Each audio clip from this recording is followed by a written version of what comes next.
अगर आपने गलत कंट्री सेलेक्ट कर लिया पाकिस्तान से बाहर जाने के लिए तो आपका ना सिर्फ टाइम वेस्ट होगा, आपका पैसा वेस्ट होगा, आपकी मोटिवेशन भी वेस्ट हो जाएगी। तो पाकिस्तानियों हमेशा ये बात याद रखो कि सबसे इम्पोर्टेंट चीज आपके राइट कंट्री की सिलेक्शन है, जिसकी वीजा रिक्वायरमेंट, जिसकी वीजा अपॉइंटमेंट पे आप पूरे उतरते हो। ठीक है, आपने ऐसे कंट्री को चूज कर लिया जहाँ पे आपने एडमिशन ले लिया, जहाँ पे आपने वर्क परमिट अप्लाई कर लिया और फिर आप एम्बेसी के अंदर ही पहुंच ना पाए तो उसका कोई फायदा नहीं है। तो राइट कंट्री की सिलेक्शन सबसे इंपॉर्टेंट है पाकिस्तानियों के लिए। आपका पासपोर्ट दुनिया में वर्स्ट रैंकिंग में है। आप इस पासपोर्ट पे सिर्फ हार्डली 20 कंट्रीज में ट्रैवल कर सकते हैं, और वो भी ऐसे कंट्रीज जिनकी रैंकिंग पाकिस्तान से भी बुरी है। तो आपने सबसे इंपॉर्टेंट चीज, अगर आप बाहर जाना चाहते हैं 2025 में, तो आपके पासपोर्ट पे वीजा लगना चाहिए, और वीजा लगने के लिए उस कंट्री की सिलेक्शन सबसे इंपॉर्टेंट है। कुछ एग्जाम्पल मैं आपके सामने रख दूं। बच्चे इटली का वीजा प्रोसेस करवा लेते हैं, उसके बाद अपॉइंटमेंट नहीं मिलती। बच्चे जर्मनी का वीजा अप्लाई करने के लिए उसकी अपॉइंटमेंट का वेट करते हैं। ग्रीस की आपको वीजा अपॉइंटमेंट नहीं मिलती।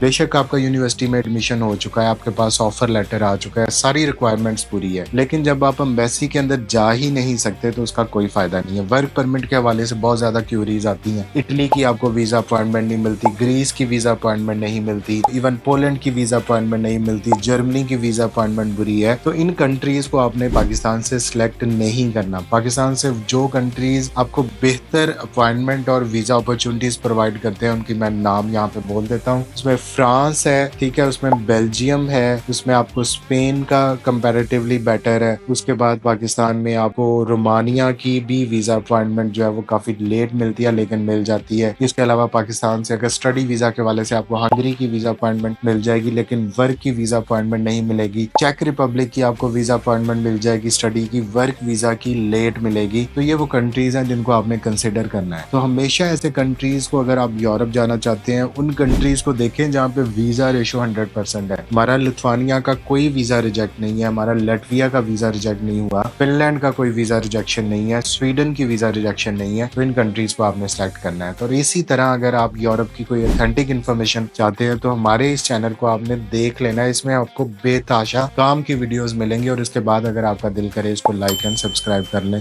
बड़ी मेहरबानी। Thank you.